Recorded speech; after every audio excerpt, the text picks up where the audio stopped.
Hi everybody, can you all hear me okay?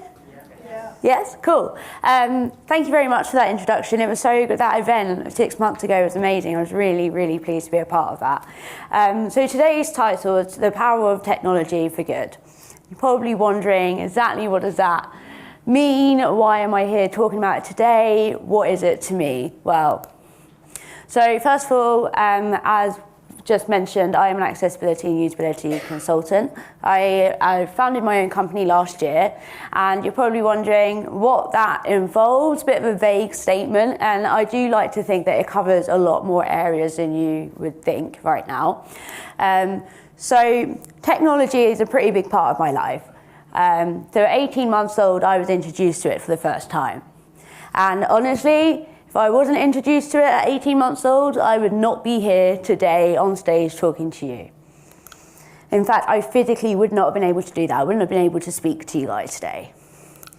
You see, I was born deaf. So at 18 months old, I was given my first pair of hearing aids. So analog hearing aids, that was what was available back then. And I had lots and lots of speech therapy. My parents were adamant that I would be oral and that I would be mainstreamed, and I had a very, very happy childhood. Lots of friends, and you know what, I felt so included, I had the confidence, and I was independent. A young child, I actually felt I could do independent tasks in the classroom, I could help other children, even though I was that kid with the hearing aids. It didn't faze me, because I had the confidence. I could seriously just, I could do anything. Now, albeit my childhood was amazing, wearing these 2 hearing aids, and I had some challenges, but really looking back in hindsight, nothing. I got to the end of primary school and I started experiencing some new challenges. And the first main challenge, I would say, that hit me back the most was I was unable to lip read people. And as a deaf person, it was really quite isolating because speech therapy was surrounded by everything visual. Lip patterns, visual clues, everything was visual. So as soon as I stopped being able to lip read someone, I was really struggling. I was thinking, what's going on? I got loads of headaches, I was straining to see the board, I couldn't see my teachers' faces anymore, I was clumsier. And it was actually my teacher of the deaf who said to me in primary school, you might need reading glasses, more and more people are wearing them now. It might just ease the eye strain. So we thought, yeah, that's a decent suggestion. Went along to the optician, and I, in fact, was registered partially sighted at the age of 12. And by the time I was 14, registered blind, severely sight impaired. So yeah, bit of a shock. You wouldn't have expected it at all, because being deaf already, you'd kind of think, right, I've got my fair share of things in general. But actually, later on in life, discovered I was going blind also. And it's actually a syndrome. So I was actually born with this condition, but being born deaf, we weren't to see the blindness coming until adolescence. Now, retinitis pigmentosa alone is actually really, really common. It's the most common form of progressive blindness. So it robs the peripheral vision, closes up into like tunnel vision. Now, the rate of progression and how much you lose depends on the person. Now, my parents were told, because I was 12 and I'd been diagnosed around then, that I wouldn't lose a lot of my sight until I was in my late 20s, early 30s. Goes to show what they know, because within 2 years I went from this to that, so now I only see 5 degrees. So I'm registered blind, and it explains the guide dog hiding down there, and that is Usher syndrome. Now, Usher syndrome is actually the most common form of congenital deaf blindness. Not many people have heard of it, and therefore it's the most misunderstood one. Because, dare I say it, I look like this. As soon as I say to someone, I'm registered deaf-blind, they don't believe it. Oh, but you can see a bit, you can hear a bit, you're fine. And I had that all the way through education, and it was a real bruising on my confidence, because I really needed the help. I realised very quickly that my sight had progressed so quickly. I was injured all the time, covered in bruises, and I needed to get the right help. So there were a lot of challenges. So I think, first of all, with Usher syndrome is actually being brought up so visual as a deaf person, and then losing your vision. So having to transition from being visual, but from relying on your residual hearing. And albeit I had these hearing aids, I had never actually had to rely on them so much. I was so much more reliant on this technology I'd been introduced to at 18 months old. Then, of course, it was being misunderstood. So because I could communicate the way I could, and because my eyes are the way they are, people would instantly look at me and say, oh, you're fine, you don't need the help, you seem to be fine right now. And so education was really tough, because I really felt like I had to prove myself all the time to get the support that I needed. So that really, it was hard to accept myself. So I was in denial for a really long time, because to be quite frank, I could get away with it. Until I fell over or bumped into someone, and I started seriously hurting myself. And so this led to a lot of mental health issues. So I do have severe anxiety and manic depression. And a lot of it does revolve around the fact that I really struggled to accept myself because society wouldn't accept me. And so that's part of the reason why I do what I do. And to be quite frank, it falls into the same thing with a lot of people growing up with a disability. It's that they all just want to be normal. And what is normal is the question, but that is honestly, those words are often said. And most importantly, I would say, is finding the tools to help. So technology became a bigger part of my life than ever before, because I was relying so much more on these hearing aids. Because now, only having 5 degrees, I'm 23 now, and my sight is not very good. So I rely on my hearing aids. And if I didn't have my hearing aids, I'd be very, very lost.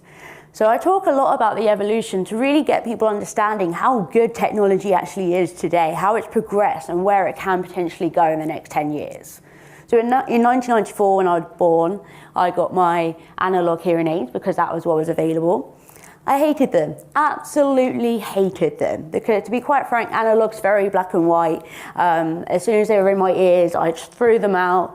My parents have told me many stories about me hiding them, in the toilet, behind the sofa, anywhere but my ears. I did not want them in my ears.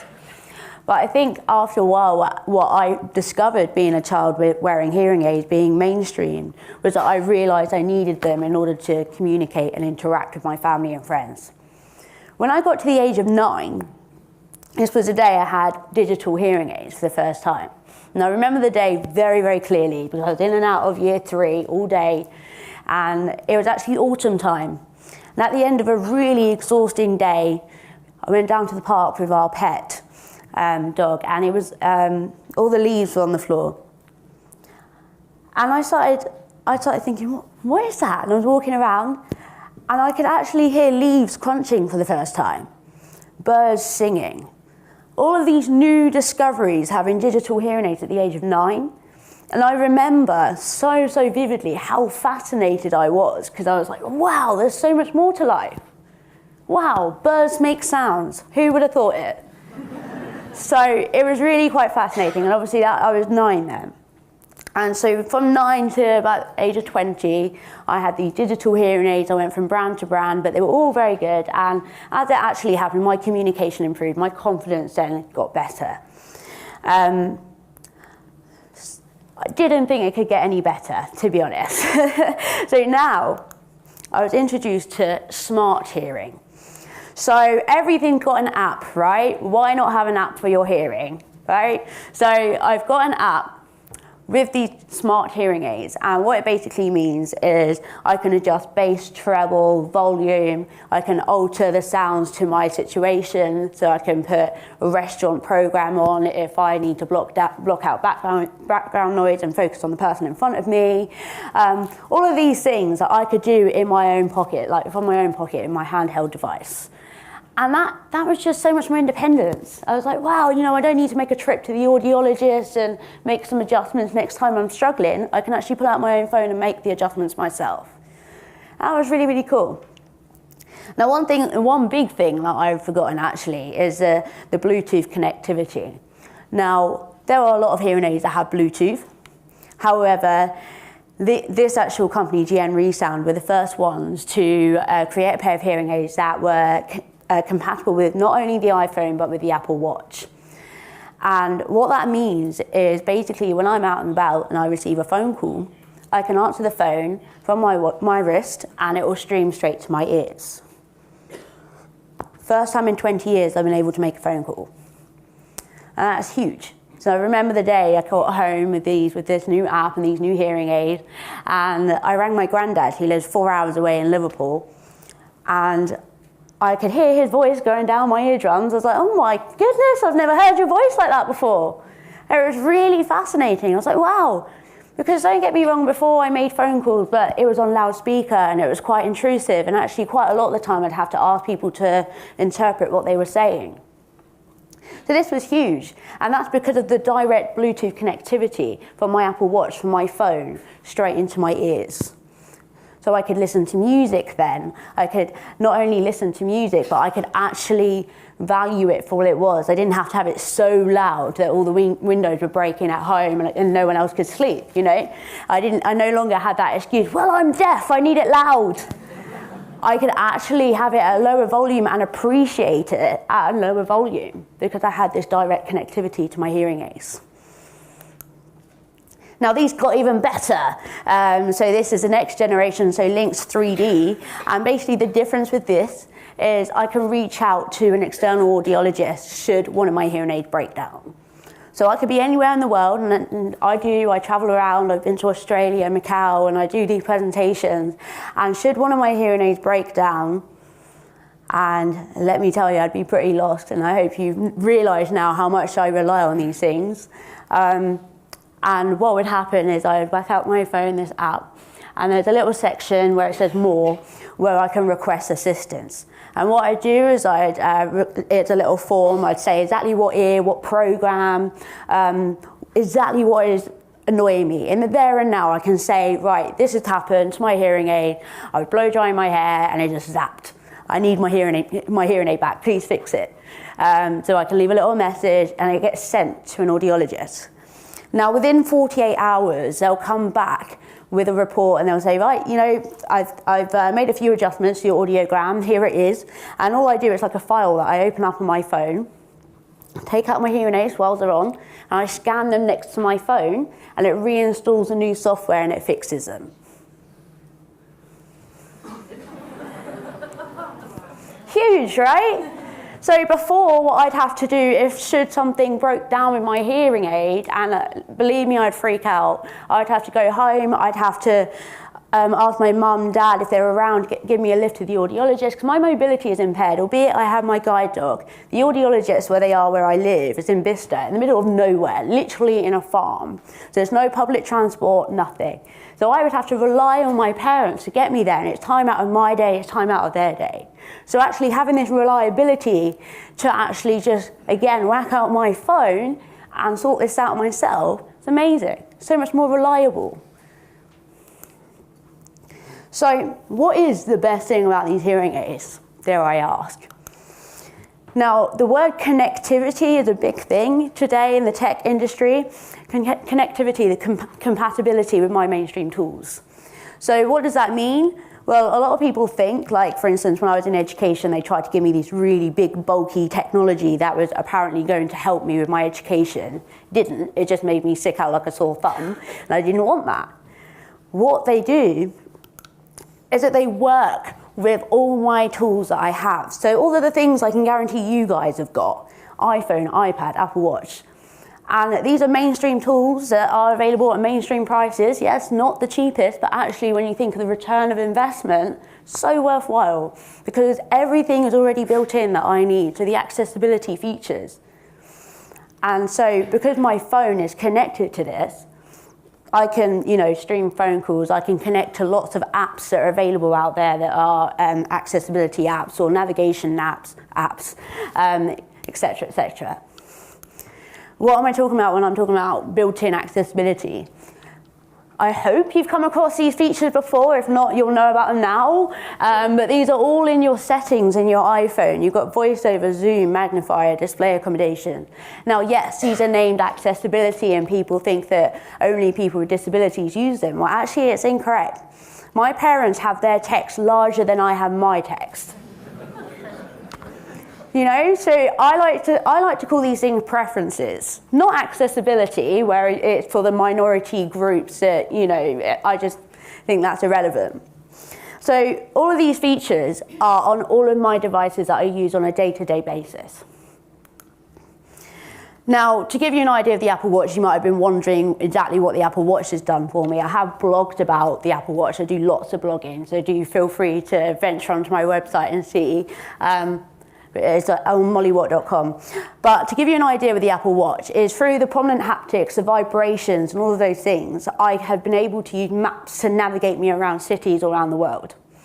And I've been to Australia, I've been to San Francisco, and I've literally put in where I want to go, whether it be Starbucks down the block or the hospital, whatever. I put in where I'm going, and the watch tells me where I'm going, streams to my hearing aid, so it gives me the direction, and I walk along with my guide dog, and she's my safety. So that's how amazing the Apple Watch is. I don't have to rely on someone like, oh, Mum, can you come with me? Can you take me to Starbucks, please? I really want a coffee. I'm 23, I want to be able to do that myself. So with my accessibility toolkit, I like to call it, which is basically my guide dog and all my Apple ecosystem, I've set up a business to ensure all end users, customers, clients receive an all-inclusive experience. So that could fit a wide range of people. So when we talk about accessibility, people think minority groups. Incorrect. I like to think that I'm talking to a lot of people. We think about the aging population is growing. We're all living longer, which is amazing, but actually guaranteed, something's gonna happen to us all. Now, my granddad, bless him, you know, he's got very thick glasses, definitely needs a pair of hearing aids, he won't admit it, but he's a classic example of someone who actually would really benefit on the right tools. And he does, because I got him an iPad and I've fitted it, he can see his stocks every day, he's happy as Larry. And I've set up his iPad how I've set up mine. And I'm deafblind and he's just an old guy. So I really like to say, you know, yes, you might be wondering, Usher syndrome, I've never heard of that before. It's obviously really rare. And, you know, but actually I really feel that I can empathize with a lot of other people. So I'm passionate about technology and accessibility because I have relied on it. Since 18 months old, I've relied on it. And I have experienced exclusion. Now, there is a saying out there, and I really wish I knew who said this, because I use it a lot. But there are few as passionate about inclusion as those who have been excluded. Thank you very much.